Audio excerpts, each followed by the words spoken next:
I will talk about the CMB spectral distortion and how that tells us something about the early universe. So just to bring together kind of one of the central topics of this afternoon discussion is the early universe. So I thought I'd just put one slide so we all know what I'm talking about in the rest of the talk. And here I have the history of the universe. Time is on the horizontal axis. Various scales are on the vertical axis.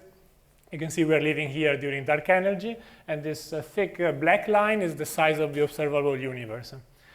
The reason why I'm putting this plot is that everything I will discuss in this talk will be about the initial condition, and I will think of these initial conditions as the property of perturbations at some initial time at the beginning of the hot Big Bang. This initial condition have been set up by some primordial physics, for example, inflation. I will not discuss very much the models that can set up this initial condition. I will just present a probe of this of perturbations at this point. And as you can see, we are interested in the red lines are the scales of the perturbations that as time evolves, re-enter our horizon and see structure formations. So all of the perturbation, or most of the perturbation we care about, were outside of the horizon. So how do we probe those? And of course, that's kind of we have heard a lot of answers to that question. A lot of people have discussed probes of these primordial perturbations. Here I want to present a little bit a different perspective. So this is again everything we know about primordial physics. So everything we know about primordial perturbation. So again, in this plot, the horizontal axis now is various scales, and the vertical axis is the amplitude of the power spectrum, how large the initial condition for those scales are. And this is the primordial initial condition. So you see here the scales spans a quite wide range of scales. So all the scales that are larger than the size of our universe nowadays, so about 10 to the minus 4 inverse megaparsec, we don't know anything about those, and we have probably no hope to probe them because our universe starts an accelerated expansion. So those things will always stay outside of our universe. So here we don't really know much.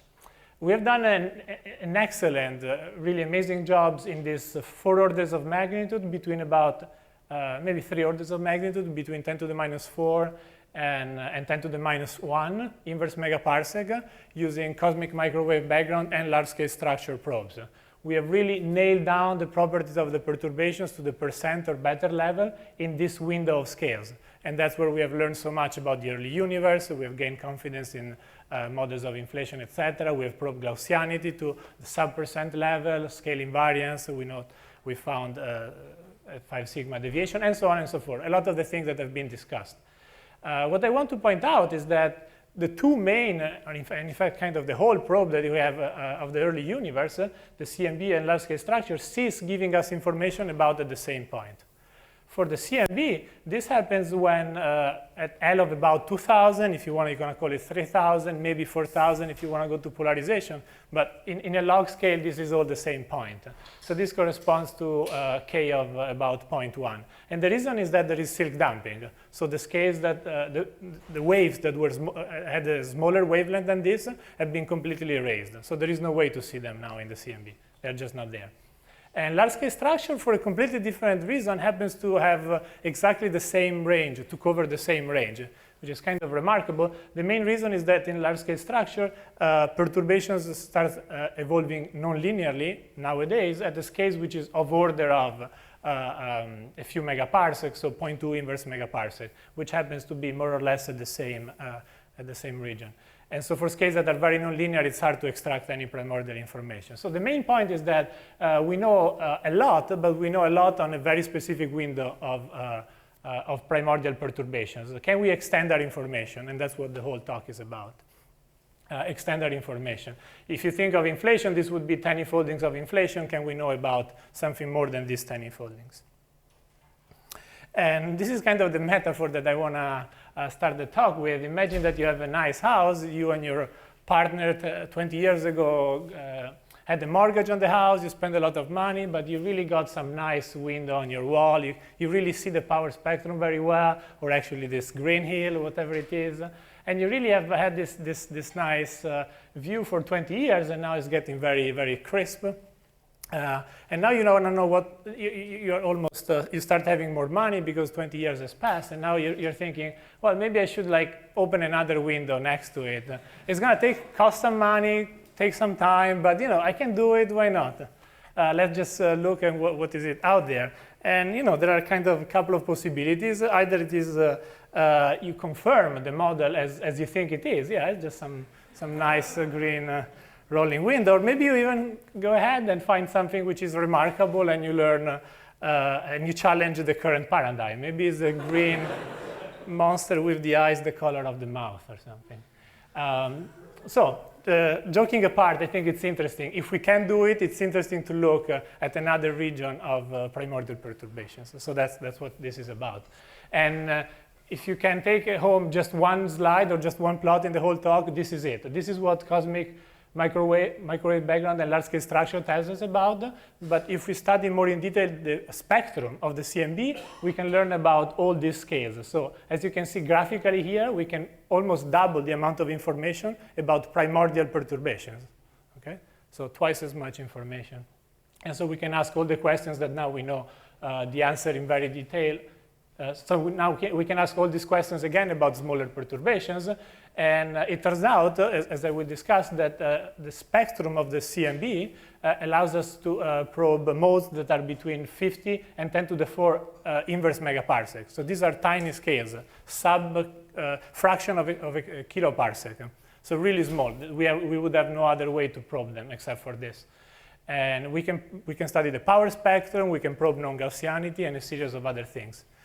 This is kind of an old subject. There are a lot of classical papers that are really similar in the discussion of this, and it has been abandoned for a few years. Now there is a little bit of a resurgence, and I will argue why I think this is the case, this sociological reason, and so I will discuss a few also of the new ideas or new computation that came out. So just to give everyone kind of the theoretical background on what I'm discussing, before z of 10 to the 6, which corresponds to about 60 days after the Big Bang, before that point, you have perfect thermodynamical equilibriums between the photons and the electrons. You can have all kinds of interactions, including double Compton scattering and Bremsstrahlung, that produce photons. So photons follow perfectly a perfect Planck black body spectrum. So the distribution of photons is extremely close to this one at very early times. After 10 to the 6, actually, the double Compton scattering and Bremsstrahlung, so all processes that are able to change the number of photons, stop being in equilibrium. The only processes that are relevant after 10 to the 6 are elastic Compton scattering, which takes a photon in and spits out a photon, so it cannot change the number of photons. So the number of photons is effectively frozen starting at 10 to the 6. This means that photons, in a certain sense, go out of thermodynamic equilibrium already at 10 to the 6. Which is much, much earlier than when a recombination happens, right? This is at 60 days as opposed to 370,000 years. At that point, you can solve the Boltzmann equation, and you can find that the thermodynamic equilibrium is described by a new distribution, which is well known. It's just the Bose-Einstein distribution. The only difference being that now you have a chemical potential here. So this distribution looks different. Everything that happens from 10 to the 4 onward, including the late time propagation of the CMB, can also cause a distortion of the spectrum of the CMB, but this distortion will have a different frequency dependent than this. There is no way to have this frequency dependence from anything that happens after 10 to the 4th because you don't have kinematic equilibrium. So whatever happens here, this is a very unique signature.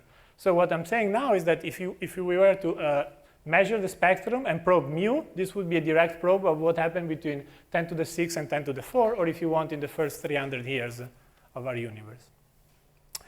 Just to make it like really simple and drawing it, if you were to plot a perfect black body spectrum, the distribution, the number of photons per interval in frequency would look like this thick black line, and that's very close to what the CMB looks like. But if in principle, spectral distortion means any deviations from a perfect black body. And you could have many types of distortion. This particular distortion here is a one-parameter family of distortion that would look like this. It's the dotted red line. And just to have some intuition about this, imagine that I tell you after 10 to the 6, the number of photons is fixed. So whatever you do to the system, you cannot change the area under this curve. So imagine that you inject some energy into the system. The area has to be constant, but the total energy has to be bigger. So you have to take some of those soft, low energy photons, and you have to kick them up. And that explains why this is how the new spectrum looks like. So you can look in the sky and see, and look at this spectrum and find an estimator for mu. How is this related with primordial physics? The reason why this is related to primordial physics is that the main injection of energy into the CMB that we know of in lambda CDM without any additional assumption is the dissipation of acoustic modes. So what's that about? We know that we have these primordial perturbations outside of the horizon, and during radiation and matter domination, they enter. Especially during radiation domination, they re-enter and start oscillating. And those are the waves that we see in the CMB. Actually, they do a little bit more than just oscillating. On short scales, not only they oscillate, but they dissipate in the same way that the waves of my voice dissipate in this room. And the dissipation, you can describe it analytically. It means that waves that have a shorter wavelength than a certain dissipation scale, they are just completely erased, exponentially erased.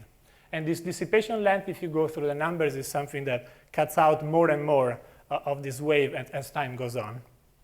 So if you imagine that you start with a primordial power spectrum which is logarithmically and straight here, as time goes on, more and more of this spectrum gets erased by dissipation.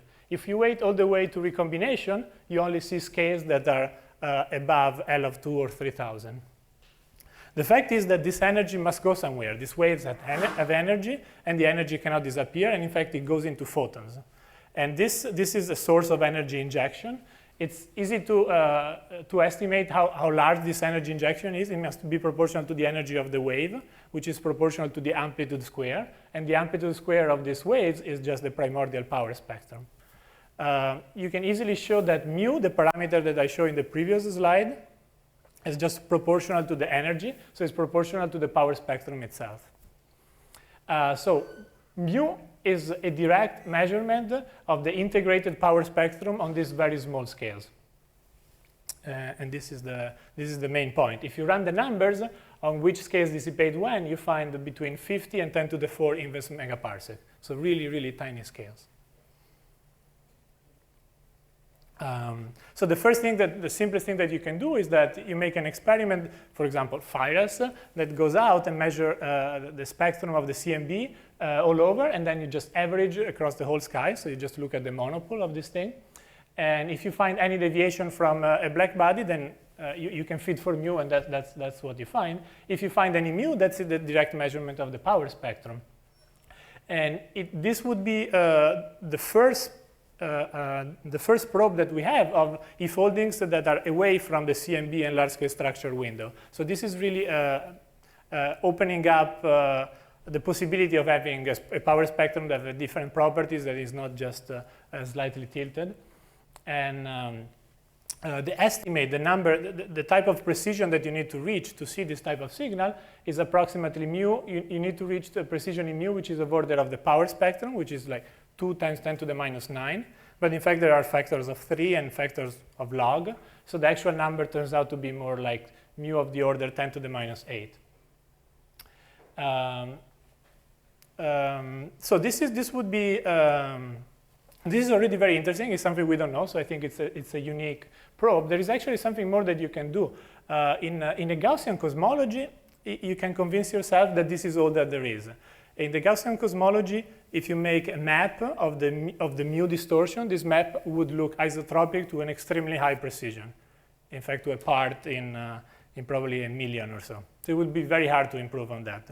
In a non-Gaussian cosmology, or if you want to make a probe of how Gaussian your cosmology is, things are different.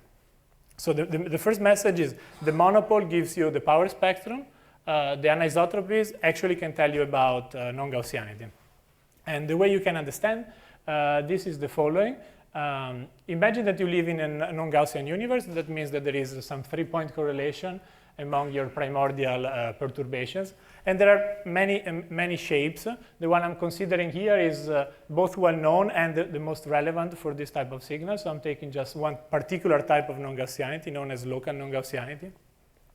you can always think of local non-Gaussianity in real space as opposed to Fourier space as the property that if you take a big region of our universe that happens to be hotter or with a higher density, in that region also the small scale perturbations are larger. If you take a region that happens to be colder, also the small scale perturbations are smaller. That's how this would look in real space.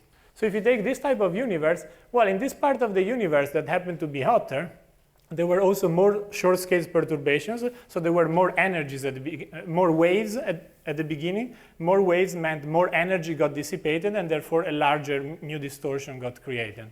So if you and exactly the vice versa, if you take a region that is a little bit colder. So if you were to have a map of mu in the sky, you correlated that with a map of T, which we have.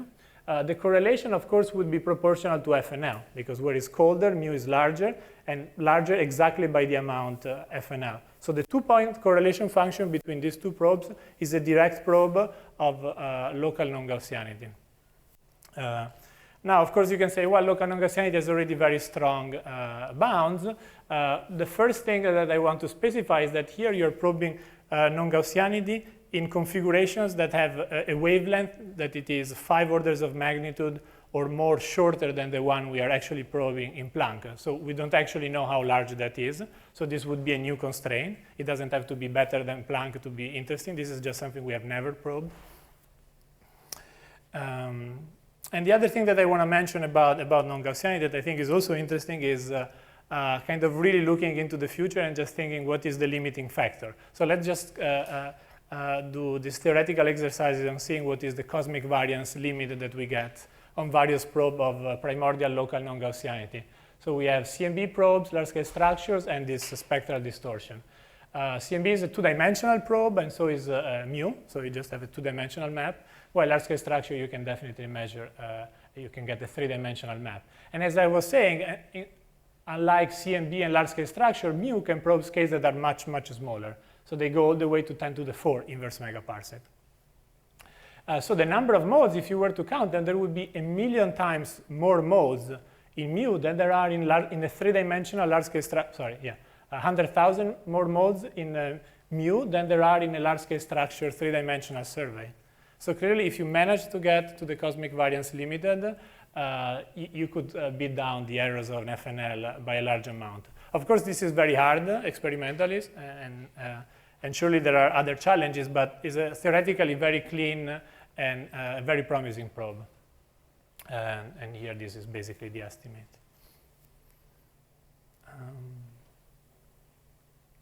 Okay, so I'm just going to say a couple of words about experiments, and then I'm gonna conclude. So I'll go historical for the experiments. Of course, every one of you have been thinking all this time, why are you talking about spectral distortion when there are such strong bounds? So let's just review the bounds and let's set the limits. This is the current best bound, and it's kind of surprising that it is.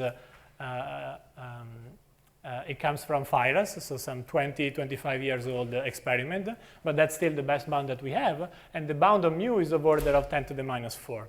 It can be slightly improved by reducing some degeneracy, but basically it's of order 10 to the minus 4, 10 to the minus 5. So of course, Firas could not reach this 10 to the minus 8, where I told you before there is for sure a signal. And this is, I think, sociologically the reason why many people stopped working on this in the early 90s. If you look at papers before Kobe, there were several people that considered spectral distortion and work on that as much as they worked on temperature anisotropies. Of course, when KIPAC came along and put such strong bounds on spectral distortion and made the amazing discovery of anisotropies in the temperature, everyone started working on the temperature. I think now could be the time to start thinking again about spectral distortion, because we have already extracted a large fraction of the information that there is in temperature anisotropies.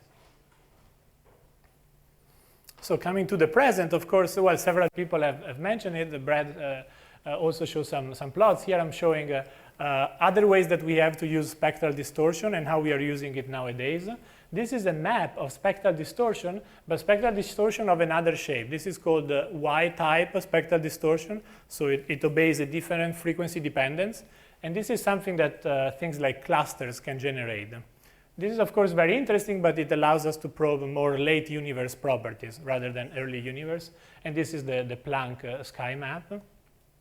And this is the power spectrum of this map. So the Y power spectrum, and in fact, there is some 15 or 20 sigma detection of the Y map power spectrum. And this is all very interesting, but since Y distortion gets created at later times, it is much less sensitive to primordial physics. So if we really want to learn about everything I said before, we would like to do the same thing, but with mu. And to do it with mu, we need to crank down our sensitivity. I don't know if you can see it here, but this is Y is of order of 10 to the minus 6. So we need to improve it by some 2 or 3 orders of magnitude on this. But I think this could be done in the next generation, at least according to what I've been reading and talking with people that really know how to build these experiments and how to perform them. So there are several proposals at this point for some fourth generation CMB satellite. And all of these proposals, one of the main focus that they have is to detect tensor modes, of course, but actually all of them at this point include measurement of the spectrum as one of the important components and one of the important science goals. And some of them are PIXI here, mostly people in the US, then the equivalent in Europe was called CORE, now it's called PRISM. In Japan there is the Lightbird idea. And all of this mission more or less can improve the Fires bound by 3 orders of magnitude. This is something that is really remarkable. We have been seeing a lot of amazing work in a lot of experiments, and the typical improvement that you have is a factor of 2, 3, maybe 5 or 10. Here we're talking about going from one generation to the next, 3 orders of magnitude. The things that the potential for discovery is huge. And the other important thing is that not only there is a huge potential for discovery because you're improving so much, but you also have a very clear target to go for. One of the discussions we were having earlier in the morning was what is the target for deviation from a cosmological constant, and there is much harder to pinpoint a number that you would be happy when you reached it. Here there is a clear number that when you reach it, you have to see something. This will lead to a detection no matter what. If you don't find anything by then, you start worrying about lambda CDM anyways. So there is a clear target, and that target is within reach of the next generation. So I think this should be very exciting. And I wanted to conclude my talk just with some thought to which I've given some optimistic spin. And it is the idea that observational cosmology, a lot of people have said this before me, have achieved so much and so quickly in the past 20 years. And I wanted to think about it by looking at some statement of people just some 20 or 30 years ago. Mukhanov has been quoted, I took this from Eiichiro's slides, but have been quoted to say, I thought that it would have taken 1,000 years to find a detection of a deviation from a Harrison-Zeldovich power spectrum, so to really measure the tilt, and now we have a 3-digit of significance. And similar, Sunyaev talking about acoustic oscillation, he thought they would never have been observed, or maybe not in his lifetime, and here we are really talking about doing precision cosmology with those. Jim Peebles actually stopped working on those, and partially because he thought that this just wasn't going to happen. It wasn't worth his time. And Zeldovich as well, talking actually to Sunyaev about the SZ effect, he said, yeah, it's kind of interesting, but they just will never measure it. We can publish it anyway because it's a neat calculation, but I don't know. And so I think, I don't know, I just wanted to close on this kind of positive outlook. These things seems hard to measure before the amazing work of a lot of observers take us there, and actually actually even beyond our best expectations. So maybe in not so long, we will be discussing about the implications of spectral distortion for the early universe. And I'll stop there. Thank you very much. There, of course, it starts becoming important, not just NS, but the running itself, because the running goes quadratically. And so even if the running is small, when you go 7 orders of magnitude, it becomes large. So it's a little bit hard. There is some nice plot that I can show you. Basically, just to give you, it kind of changes by order 2. Maybe you go to 5 times 10 to the minus 9 to 2 times 10 to the 8. That's more or less how much you can change within the current bound. Unfortunately, it depends quite sensitively on the running, so it's harder to make, to give a nice plot. Because if you change the running by something which is within the current bound, you can completely change that statement. So that's the reason.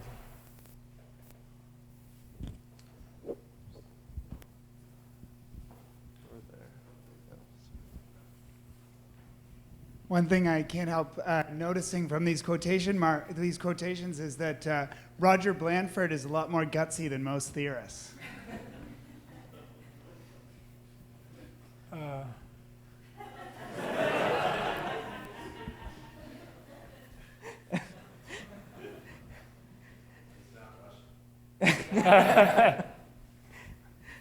So Enrico, so people also talk about constraining annihilation of dark matter and such, which would also introduce photons at this early time. Do you have a sense of what is sort of the self-annihilation cross-section or something you can constrain with, if you can measure mu2 order 10 to the -8 or something like that? Yes, yes. People have looked into this. I'm definitely not an expert, but the bounds that they got were weaker than the bounds you get from the annihilation taking place during recombination by reionizing hydrogen atoms, and so changing recombination. And so on most models, maybe you can find a model which is tuned enough such that this annihilation happens specifically, but as far as I know, 10 to the -8 is not sufficient to be compatible with the bounds that you get from just recombination now and Planck. But it is true. This is one of the things. This is kind of what the big green monster symbolizes, that we know for sure when we get to the 10 to the -8 there is something, but maybe there is something before, and maybe it's something like this. And other people have looked at other sources, as you know very well, other sources of energy injection that I haven't had the time to mention here, but there are a bunch of them. It's just that you have a new probe of a period that you weren't able to probe before, between 10 to the 6 and 10 to the 3, z of 10 to the 6 and 10 to the 3. So anything happens there, you can see it. Even measuring the number of relativistic species, in fact.